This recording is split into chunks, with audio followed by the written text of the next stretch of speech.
বিষ্ণু বললেন, ও উম্মতেরা শোনো, 60টা আয়াত বিশিষ্ট এই সূরাটাকে দেখতে ছোট মনে হয়, সবার মুখস্থ, প্রত্যেকের কলিজার ভেতরে আছে। তোমাদের কাছে সাধারণ মনে হয়, সূরাটা সাধারণ না, অসাধারণ করে সূরাটারে নাজিল করেছে কে? পড়েন সবাই, আউযু বিল্লাহি মিনাশ শাইতানির রাজিম। বিসমিল্লাহির রহমানির রহিম। আলহামদুলিল্লাহি রাব্বিল আলামিন। আর রহমানির রহিম। মালিকি ইয়াউমিদ্দিন। ইয়্যাকা না'বুদু ওয়া ইয়্যাকা নাস্তাঈন। اهدنا الصراط المستقيم صراط الذين أنعمت عليهم غير المغضوب عليهم ولا الضالين চিল্লায়ে পড়েন আমিন। জোরে পড়েন আমিন। 7টা আয়াত বিশিষ্ট সূরা। রব্বুল আলামিন এই সূরাটাকে ওয়েলকামিং লেটার করে পাঠিয়েছেন। আল্লাহু আকবার। ওয়েলকামিং লেটার, অভিনন্দন পত্র। মন্ত্রী যদি আসে আমাদের প্রোগ্রামে, মাঝে মাঝে মন্ত্রী, MP, member of the parliament, ওনারা আসে না? আসলে আমরা ওয়েলকামিং লেটার দেই, স্মারকলিপি দেই, অভিনন্দন পত্র দেই, ঠিক কিনা? অভিনন্দন পত্রের ভেতরে 3টা জিনিস থাকে। কয়টা? চিল্লায় বলেন। প্রথমে থাকে প্রশংসা, মন্ত্রীর প্রশংসা। এরপর থাকে পরিচয়, এরপর থাকে দাবি দেওয়া। 3টা পার্ট থাকে একটা ওয়েলকামিং লেটারে। কয়টা পার্ট? তো সূরাতুল ফাতিহাটাকে আল্লাহ তাআলা এরকম একটা ওয়েলকামিং লেটারের মতো করে পাঠালেন। আল্লাহ বুঝাতে চাইলেন, প্রতিদিন পড়বি তো, এজন্য 3 ভাগ করে দিলাম। সুবহানাল্লাহ। প্রথম 3টি আয়াতে আমি রব্বুল আলামিনের প্রশংসা তোরা করবি। চতুর্থ আয়াতে তোরা তোদের নিজেদের পরিচয় আমার কাছে পেশ করবি। এরপরে শেষ 3টা আয়াতে তোদের দাবি দাওয়া বিনয়ের সাথে আমার কাছে পেশ করবি। প্রথম 3 আয়াতে প্রশংসা কার? আল্লাহ বললেন, আলহামদুলিল্লাহি রাব্বিল আলামিন। সকল প্রশংসার মালিক হলেন আল্লাহ, যিনি হলেন জগৎ সমূহের রব। আল্লাহু আকবার। হামদুন মানে প্রশংসা। হামদুন মানে কি? প্রশংসা কার? কম কম না বেশি বেশি?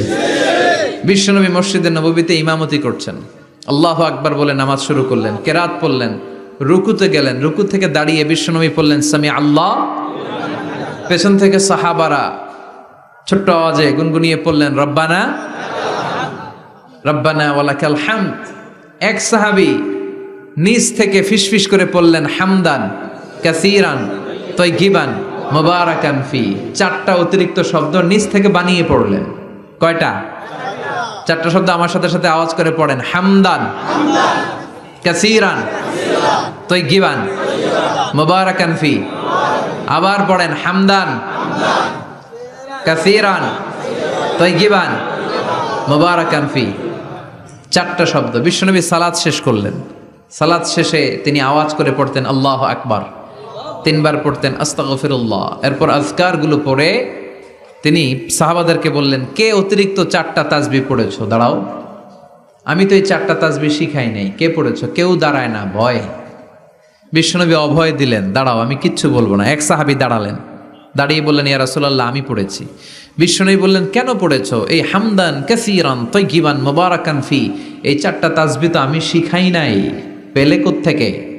সাহাবী বলে, ইয়া রাসূলুল্লাহ, ইয়া হাবিবাল্লাহ, আল্লাহর তাসবিহ যখন আমি পড়ি, আল্লাহর জিকির যখন আমি পড়ি, কম কম পড়লে আমার পোষায় না, আমার পড়তে হয় বেশি বেশি।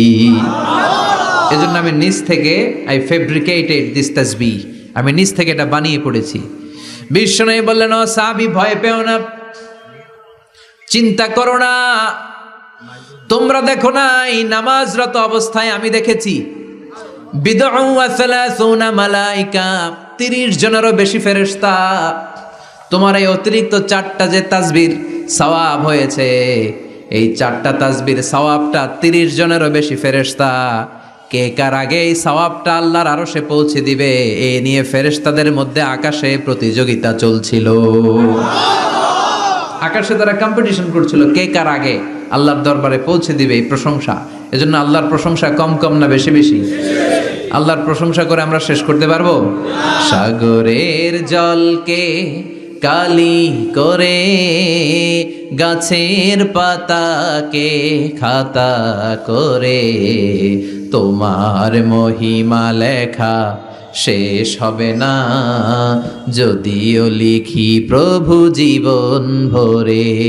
সাগরের জলকে কালি করে, গাছের পাতাকে খাতা করে, তোমার মহিমা লেখা শেষ হবে না, যদিও লিখি প্রভু জীবন ভরে। সাগরের জলকে কালি করে, সুবহানাল্লাহ পড়ে।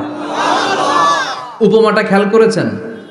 মেটাফরিক, এটাকে বলে মেটাফোর, রূপক অর্থে মাজাজি ভাবে আল্লাহ বলেছেন সাগরের জল যদি কালি হয়, গাছের পাতা যদি খাতা হয়। পৃথিবীতে কয়টা গাছ আছে?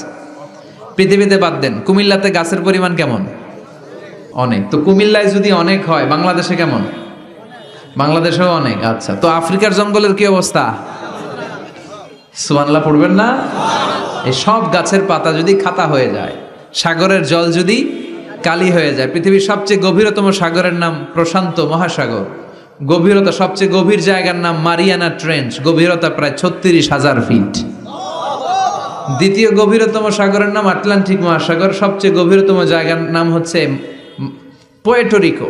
এই পোয়েটোরিকোর গভীরতা প্রায় 33,000 ফিট।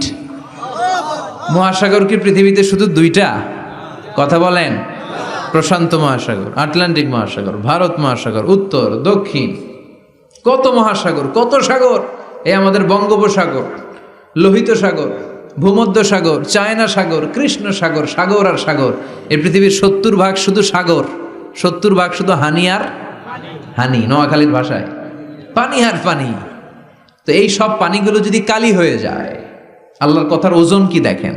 কোত্থেকে আল্লাহ এই মেটাফোর, রূপক অর্থ নিয়ে আসলেন? সব সাগরের পানি যদি কালি হয়ে যায়, সব গাছের পাতা যদি খাতা হয়ে যায়, সাগরের জল নামক কালি দিয়ে গাছের পাতা নামক খাতার উপরে যদি আমি আল্লাহর প্রশংসা লিখতে শুরু করে দাও, সাগরের জলও শেষ হয়ে যাবে, গাছের পাতাগুলোও ফুরিয়ে যাবে, আমি আল্লাহর প্রশংসা করে শেষ করা যাবে না। قُلْ لَوْ كَانَ الْبَحْرُ مِدَادًا لِكَلِمَاتِ رَبِّي لَنَفِدَ الْبَحْرُ قَبْلَ أَنْ تَنْفَدَ كَلِمَاتُ رَبِّي وَلَوْ جِئْنَا بِمِثْلِهِ مَدَدًا। সুবহানাল্লাহ পড়ো। সব ফুরিয়ে যাবে, ফুরাবে না আল্লাহর প্রশংসা। এজন্য আল্লাহ আলহামদু দিয়ে শুরু করলেন। সকল প্রশংসা, হামদুন মানে প্রশংসা, আর এর সাথে আলিফ আর লাম যখন অ্যাটাচ করে দেয়া হলো, তখন প্রশংসার যত ধরন হতে পারে, যত আকসাম হতে পারে, যত প্যাটার্ন আর ডিজাইন হতে পারে, সব প্রশংসার একচ্ছত্র অধিপতি একজন। চিল্লায় বলেন তিনি কে?